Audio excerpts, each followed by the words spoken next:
അലമീൻ, പ്രത്യേക അന്വേഷണ സംഘം, ഒപ്പം കൊച്ചിയിലെ പോലീസ് സംഘം എല്ലാവരും തിരയുന്നുണ്ട്. എല്ലാവരുടെയും കണ്ണുവെട്ടിച്ച് സിദ്ദിഖ് എറണാകുളം വിട്ടോ, കേരളം വിട്ടോ, ദില്ലിയിലെത്തിയോ? എന്താണ് ഇപ്പോഴത്തെ അനുമാനങ്ങൾ?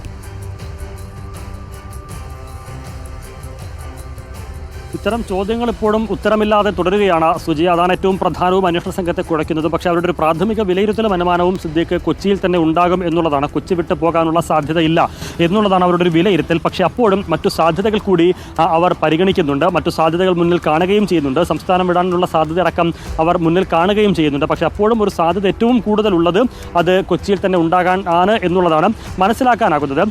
ഇന്നലെയോ ഇന്ന് രാവിലെയോ ഒക്കെ ആയിരിക്കണം സിദ്ദിഖ് മാറിയിട്ടുണ്ടാവുക വീടുകളിൽ നിന്നും എന്നുള്ളതാണ് മറ്റൊരു അനുമാനം. അങ്ങനെയാണെങ്കിൽ സ്വാഭാവികമായി ഒരു തിരിച്ചടി മുന്നിൽ കണ്ടിട്ടുണ്ടാകണം, തിരിച്ചടി മണത്തിട്ടുണ്ടാകണം. അങ്ങനെ ഒരു തിരിച്ചടി ഉണ്ടായാൽ ഇനി എന്ത് എന്ന കാര്യത്തിൽ നേരത്തെ തന്നെ ഒരു ആക്ഷൻ പ്ലാൻ അത് സിദ്ദിഖ് അഭിഭാഷകരും തയ്യാറാക്കിയിരുന്നിട്ടുണ്ടാകണം. അതിൻ്റെ കൂടി ഭാഗമായിട്ടാണ് സിദ്ദിഖ് നേരത്തെ തന്നെ മാറിയത്. ഏതായാലും ആ കോടതി വിധി വന്ന് അതിനുശേഷം മാറുക പ്രായോഗികമല്ല. അപ്പോൾ അതൊരു മുന്നേ തന്നെ അഡ്വാൻസ് ആയിട്ട് തന്നെ എവിടേക്കോ മാറിയിട്ടുണ്ട്, അത് ഒളിവിലേക്ക് മാറിയിട്ടുണ്ട്. തിരിച്ചടിയായാൽ പോലും അത് സുരക്ഷിതമായി തുടരാനും അങ്ങനെ സുരക്ഷിത സ്ഥാനത്തിരുന്നു കൊണ്ട് മേൽക്കോടതിയെ സമീപിക്കാനും അപ്പീൽ പോകാനും ഒക്കെയുള്ള നീക്കം നടത്തേണ്ടതുണ്ട്. അല്ലാത്ത പക്ഷം ജയിലിലേക്ക് പോവുകയും അത് നാണക്കേടാവുകയും അത് വലിയ തിരിച്ചടിയാവുകയും ചെയ്തൊരു സാഹചര്യം അത് ഒഴിവാക്കുന്നതിന് കൃത്യമായ ഒരു ഇടപെടൽ, ഒരു ആക്ഷൻ പ്ലാൻ നേരത്തെ തന്നെ തയ്യാറാക്കിയിരുന്നു എന്നുള്ള കാര്യത്തിൽ സംശയമില്ല.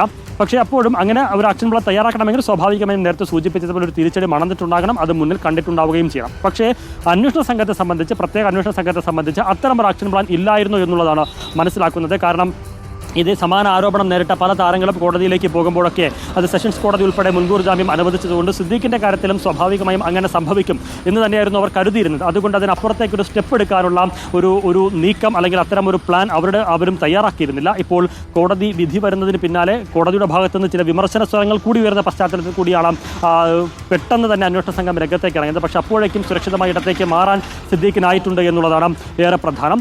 അഭിഭാഷകരുമായി ഇപ്പോഴും കൂടിയാലോചനകൾ നടക്കുന്നുണ്ട്, ചർച്ചകൾ നടക്കുന്നുണ്ട്. ഇനി എന്ത് എന്നുള്ള കാര്യത്തിൽ പ്രധാനപ്പെട്ട നീക്കങ്ങൾ നടക്കുന്നുണ്ട്. ഒരു പക്ഷേ നമ്മൾ മനസ്സിലാക്കുന്നത് നാളെ തന്നെ സുപ്രീം കോടതിയിൽ ഇതുമായി ബന്ധപ്പെട്ട് സിദ്ദിഖിന്റെ അഭിഭാഷകർ സമീപിക്കാൻ തന്നെയാണ് സാധ്യത, അപ്പീൽ പോകാൻ തന്നെയാണ് സാധ്യത. സുപ്രീം കോടതിയും ഈ വിഷയത്തെ എങ്ങനെ പരിഗണിക്കുമെന്നത് അടക്കമുള്ള കാര്യങ്ങൾ പ്രധാനമാണ്. അങ്ങനെ സുപ്രീം കോടതിയിലേക്ക് പോയാൽ തന്നെ ഈ ഹൈക്കോടതിയിൽ സമർപ്പിച്ചതിനപ്പുറത്തേക്ക് പുതിയ എന്ത് തെളിവുകൾ, പുതിയ എന്ത് വാദങ്ങൾ സിദ്ദിഖിനും അഭിഭാഷകർക്കും മുന്നോട്ട് വയ്ക്കാൻ ഉണ്ടാകുമെന്നുള്ളതാണ് പ്രധാനപ്പെട്ട ചോദ്യം. കാരണം പയറ്റാവുന്ന അടവുകൾ മുഴുവനും ഹൈക്കോടതിയിൽ സ്വാഭാവികമായും പയറ്റിയിട്ടുണ്ടാകും. അവിടെയാണ് ഒരു തിരിച്ചടി ഉണ്ടായിരിക്കുന്നത്.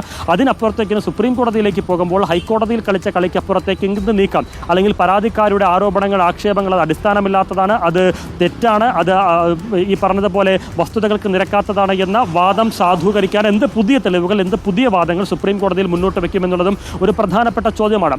അങ്ങനെ എന്തെങ്കിലും കൃത്യമായി സുപ്രീം കോടതിയിൽ അവതരിപ്പിക്കാനില്ലാതെ സിദ്ദിഖോ അഭിഭാഷകരോ സുപ്രീം കോടതിയിലേക്ക് പോയി കഴിഞ്ഞാൽ അവിടെയും ഒരു തിരിച്ചടി ഉണ്ടായിക്കഴിഞ്ഞാൽ അതിൻ്റെ ആഘാതം വലുതായിരിക്കും, അതിൻ്റെ ആഴം വലുതായിരിക്കും. ഒരുപക്ഷെ അത് ഇപ്പോഴുണ്ടായതിനേക്കാൾ വലിയ പരിക്കിലേക്ക് കാര്യങ്ങൾ കൊണ്ടെത്തുകയും ചെയ്യും. അതുകൊണ്ട് കൃത്യമായ ആലോചനകൾ, കൃത്യമായിട്ടുള്ള ഒരു ഹോംവർക്ക് അക്കാര്യത്തിൽ നടക്കുമെന്നുള്ള കാര്യത്തിൽ സംശയമില്ല. അതിനുശേഷം മാത്രമായിരിക്കും സുപ്രീം കോടതിയിലേക്കും പോവുക.